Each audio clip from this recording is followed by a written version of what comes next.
Guys देखो है ना, आज हम कक्षा 10 का प्रश्नावली पहली कक्षा 10 की प्रश्नावली पहली का परिचय पढ़ेंगे। क्या पढ़ेंगे? परिचय। देखो, परिचय में हम जो भी इस प्रश्नावली में जो भी तरीका मेथड है वो कैसे आपको सोल्व करना है क्वेश्चनों को वो समझाएंगे। कि हमारी पहली प्रश्नावली कौन सी है? वास्तविक संख्याएं। पहला टॉपिक है, देखो टॉपिक वाइज समझाऊंगा। वास्तविक संख्या क्या होती है? देखो, वास्तविक संख्या क्या होती है? परिमेय संख्या और अपरिमेय संख्याओं का एक समूह होता है। देखो क्या होती है, पहला पॉइंट देखो इसका। वास्तविक संख्याएं में परिमेय और अपरिमेय संख्याओं शामिल होती है, यानी परिमेय और अपरिमेय संख्याओं को क्या कर देते हैं? शामिल। तो क्या प्राप्त हो जाता है? वास्तविक संख्या प्राप्त हो जाती है। अगर हम परिमेय संख्याएं कौन सी होगी, जिसको हम क्या कर दे P/2 के रूप में लिख दे, वो कौन सी हो जाएगी? परिमेय संख्या है। और अपरिमेय संख्या जो रूट में आती है, जैसे √2, जैसे √2, √3, ये क्या हो जाएगी? अपरिमेय संख्या। इनको क्या कर दे? शामिल कर दे, एक जगह लिख दे, तो क्या हो जाएगी? परिमेय संख्या। दूसरा पॉइंट क्या है? वास्तविक संख्याओं को एक संख्या रेखा पे है ना दर्शाया जा सकता है। जैसे हमारे पास ये रेखा है, ये क्या है? रेखा है, ऐसे ये क्या है? रेखा है। अब इस रेखा पे ऊपर क्या करेंगे? हम वास्तविक संख्या को दर्शाएंगे। संख्या रेखा पे क्या करेंगे? यहाँ से क्या है? 0, इधर 1 है, यहाँ पे 1, फिर 2, 3, 4 और 5। इधर कौन सी होगी? धनात्मक, और इधर ऋणात्मक। 1, -2, -3 और -4। इस तरह से क्या मतलब आगे बढ़ रही है, इधर जैसे आगे बढ़ रही है। तो ये क्या देखो संख्या रेखा पे दर्शाएगा। ये सभी क्या है? वास्तविक संख्या है। और देखो, वास्तविक संख्या धनात्मक और ऋणात्मक होती है। देखो, धनात्मक का मतलब प्लस की और ऋणात्मक है माइनस की। देखिए इधर 0 की इधर तो कौन सी ऋणात्मक, और 0 से इधर धनात्मक। यानी जो वास्तविक संख्या को क्या लिख सकते हैं? परिमेय और अपरिमेय संख्याओं के समूह के रूप में लिख सकते हैं। जैसे ये पॉइंट है, ये और इसके बीच में जैसे ये पॉइंट आ गया, इसको कैसे लिखेंगे? 1/2। देखो यहाँ पे ये कौन सा हो जाएगा? ये तो कौन सा हो जाएगा? 3/2। इसको क्या लिख देंगे? ये पॉइंट है, इसको क्या लिख देंगे? 3। ये परिमेय संख्या है, जैसे ये आ गया, इसको लिख देंगे 1/2, 1/2। 1/2 मतलब कौन सी है? परिमेय संख्या है। इनके बीच में अपरिमेय संख्या है, जैसे √2। √2 की वैल्यू आती है ना 1.412। तो मतलब इसको भी क्या कर सकते हैं? रेखा पे दर्शा सकते हैं। तो परिमेय संख्या, वास्तविक संख्या क्या होगी कि इनको एक परिमेय और अपरिमेय संख्याओं का समूह होता है, और इसको संख्या रेखा पे दर्शा सकते हैं ना। तो वास्तविक संख्या में समझ में आ गया।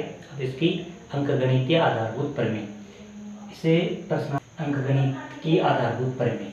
अंकगणितीय आधारभूत प्रमेय क्या होती है? देखो यानी हम क्या कर सकते हैं, यानी भाज्य संख्या होती है उसको क्या लिख सकते हैं? अभाज्य के गुणनफल के रूप में। जो भाज्य संख्या है ना उसको अभाज्य गुणनफल के रूप में लिख सकते हैं। जैसे यानी प्रत्येक भाज्य, यानी जो भी सभी भाज्य संख्या होती है कहाँ से? 4 से स्टार्ट हो, 4, 6, 8, 10। ये क्या है? भाज्य संख्या। अभाज्य संख्या जो जिसमें एक और स्वयं के अलावा किसी का भाग नहीं जाएगी, हो जाएगी अभाज्य संख्या। भाज्य और अभाज्य में पता लग गया कि भाज्य जिसमें स्वयं और एक के अलावा किसी भी संख्या का भाग जाएगी, और अभाज्य संख्या जो एक और स्वयं के अलावा किसी से भाग नहीं जाएगी, वो अभाज्य संख्या। तो भाज्य संख्या को क्या लिख सकते हैं? देखो, प्रत्येक भाज्य संख्या को अभाज्य संख्याओं के गुणनफल के रूप में व्यक्त किया जा सकता है। यानी जो भी भाज्य संख्या है ना उसको क्या कर सकते हैं हम? अभाज्य संख्या के गुणनफल के रूप में, यानी उसका गुणनफल लिख देंगे। जैसे हमारे पास उदाहरण के लिए है 56।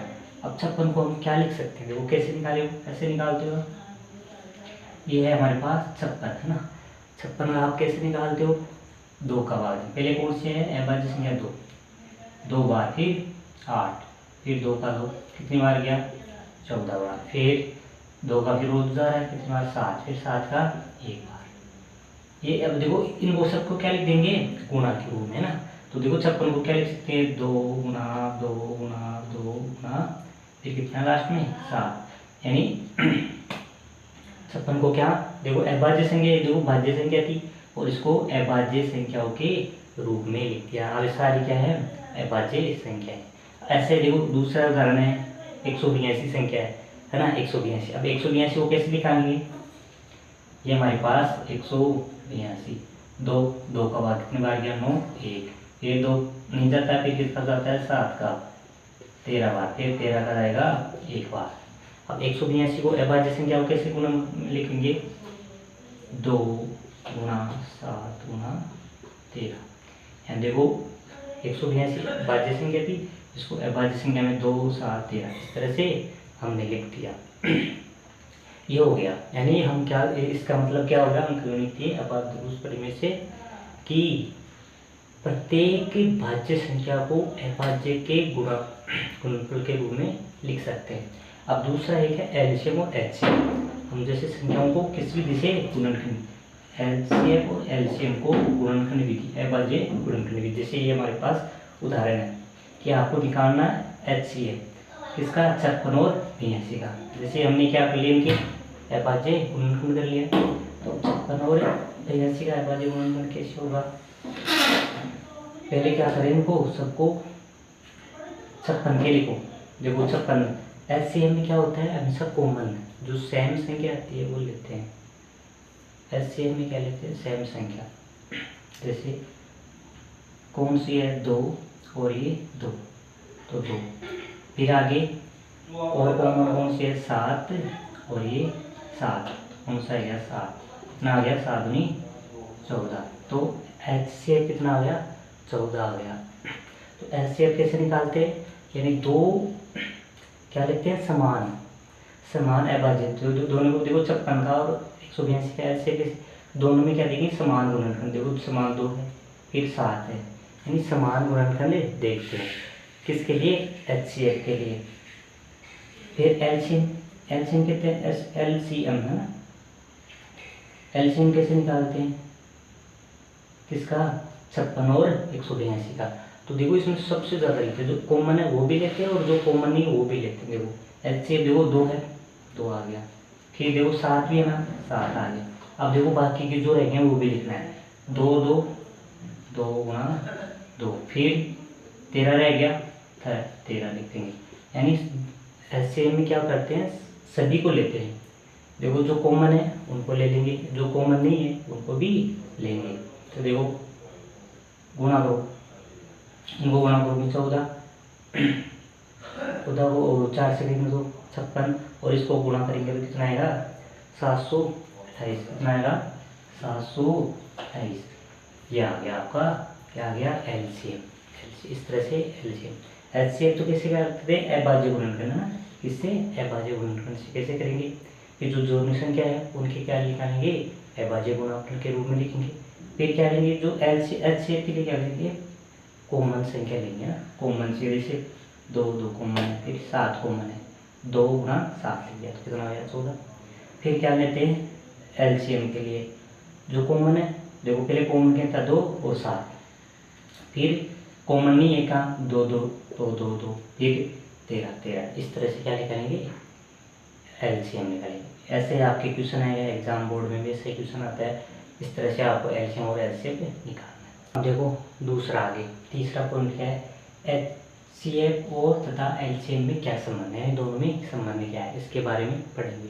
ऐसा क्वेश्चन आएगा कि आपको इनको संबंध में बताना। तो क्या होता है संबंध, यानी एलसीएम गुणा एचसीएफ, यानी एलसीएम और एचसीएफ को गुणा कर दे तो क्या प्राप्त होती है, पहली संख्या गुणा दूसरी संख्या।